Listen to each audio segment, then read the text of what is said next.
How's it going, everybody? Shinigami here to bring you another wonderful One Piece chapter review. This time, we bring you chapter 1136. This week's... Oh, hold up. Switch it down.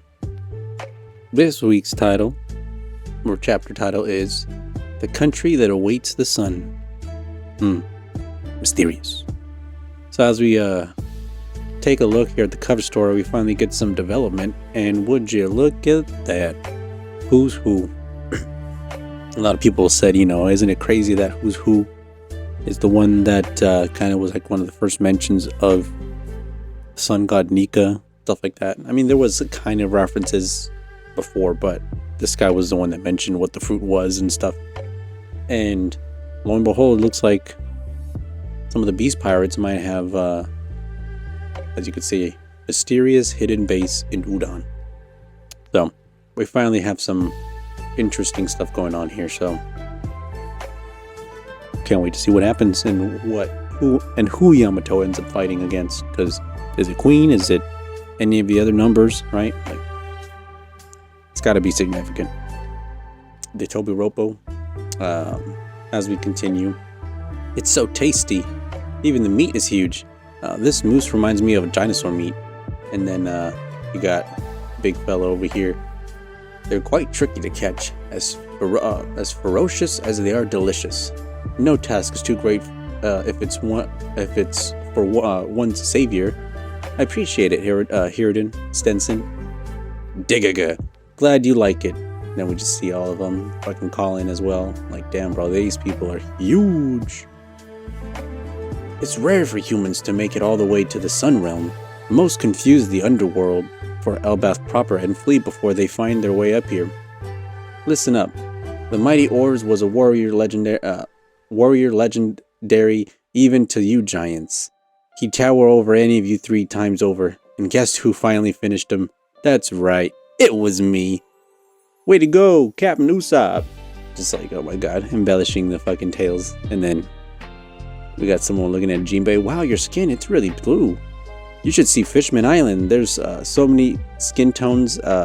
There's as many skin tones as there are fish in the sea. I've always wanted to see a mermaid. No shame in that. They're a sight to behold. Mermaid Cove is more enticing than heaven itself.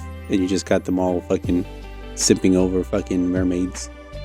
And then you got Sanji in love with this fucking place because the giant women love him. My heart soars just as much when I see you giant ladies. Oh, Sanji, you're so silly. It's cute. Woohoo! Beauties everywhere. I'm getting buried in babes. He just wants to fall in their boobs. And then you got Brooke over here. And what are you? Who? Me?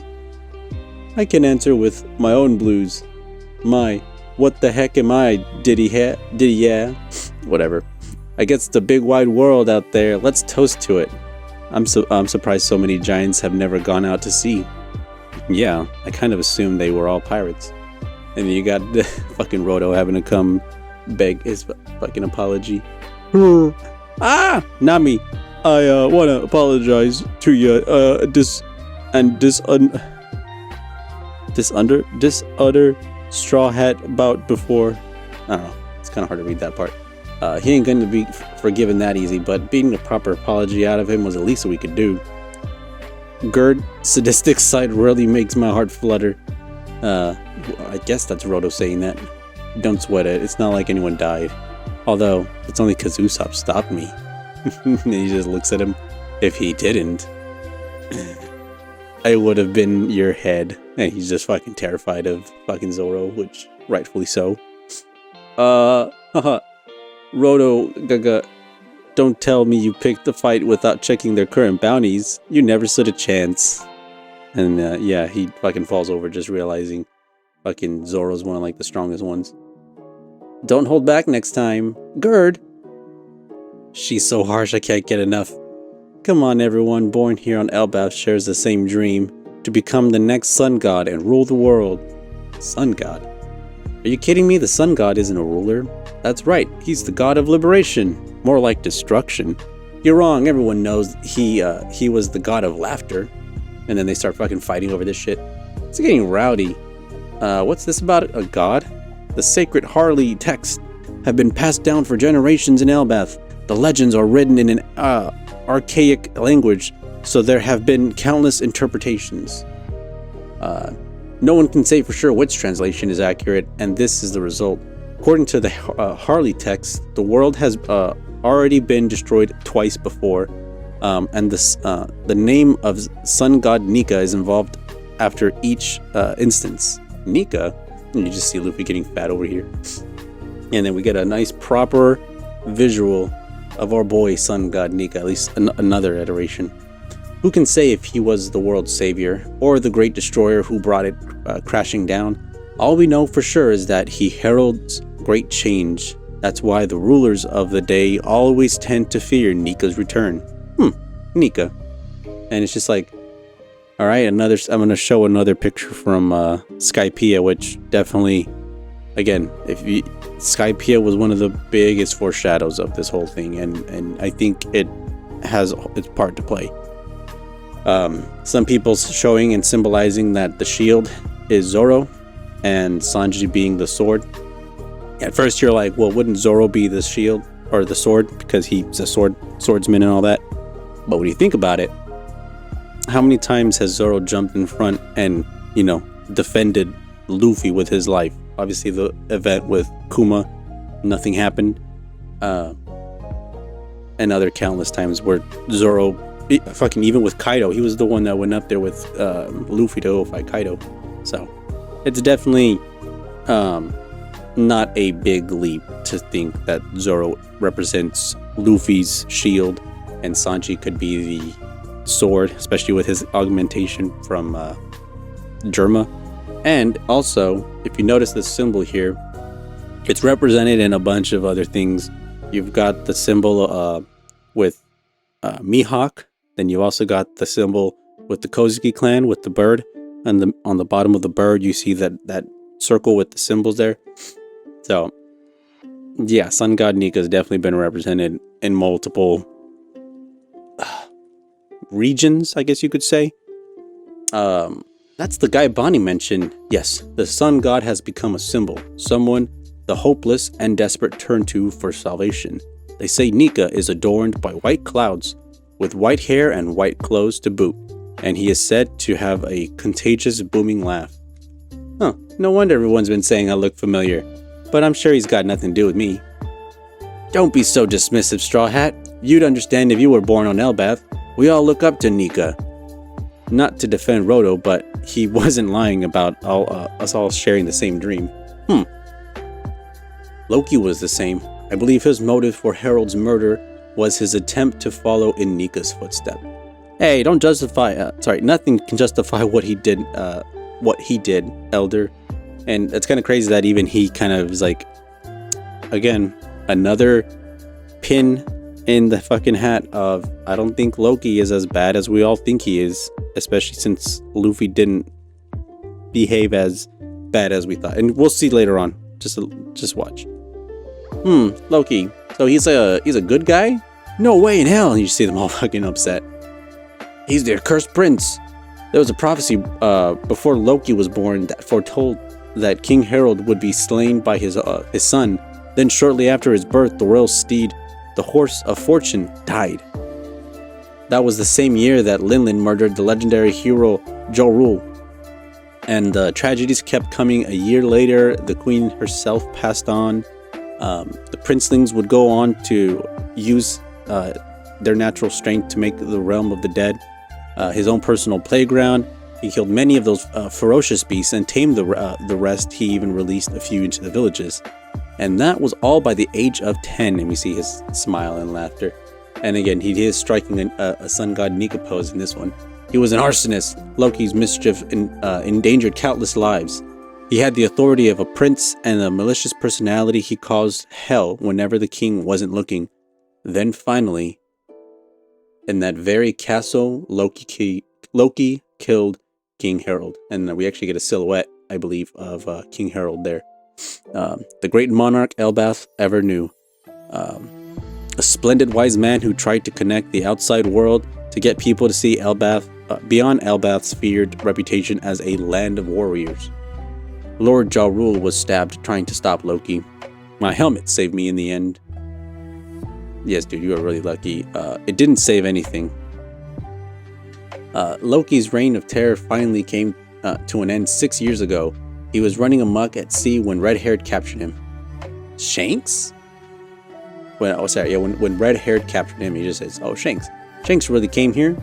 Yeah, in fact, he was here just earlier. I'm not sure where he went off to, though. And then we see Zoro's spidey instincts kicking in, right? Village outskirts. I thought you were acting weirdly on edge earlier. That explains it. You realized he's a reviled Kingslayer, right? Everything he told you was obviously just a lie. He said he knew where Shanks was. Do you have any idea how badly I want to see him again? Yes. I've heard about it 1,000 times. Sounds to me like he was using that to trick you. How'd you know, how would you know? You never met Loki yourself. I haven't. I'm just guessing based on his reputation. I'll tell you everything I know. That includes Red-Haired's current whereabouts. If that was really a lie, I'm gonna send him flying. If you're sneaking off to do what I think you are, did you seriously expect to find your way there without me? Listen up, Luffy. We'll get the key, but if he pulls anything funny, we'll have to take care of him. Oh, got it. But why is this guy here? Oh, he's my new slave. I'm truly blessed. Don't forget, I'm here. I'm her #1 slave and Sanji's #2. Strong girls really get my blood pumping. He's been struck by lightning, literally. Yeah. Nami, isn't it neat how we're both navigators? Don't ever try to get close to me again. Yes, ma'am. It feels wrong for the guest of honor to bail so early. She. Don't worry. I brought some meat. Have you tried this moose? They're all in drunken stupor now. They probably can't remember what they're celebrating. Say, if all the treasure in the castle suddenly disappeared, would that be a problem, Roto? My vision is awful, so I'm sure I wouldn't even notice. You had this in mind since the beginning, didn't you, Nami? And then her eyes just turned to berries. Your eyes? Dogaga. So that's what this is. Realm of the Dead. Dogaga.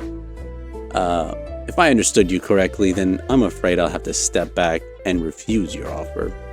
I'm sure it's an honor to be invited to join your noble knights, but that would make you celestial dragons right. Do you really expect anyone on the planet to willingly become scum like that? Do we have any intel?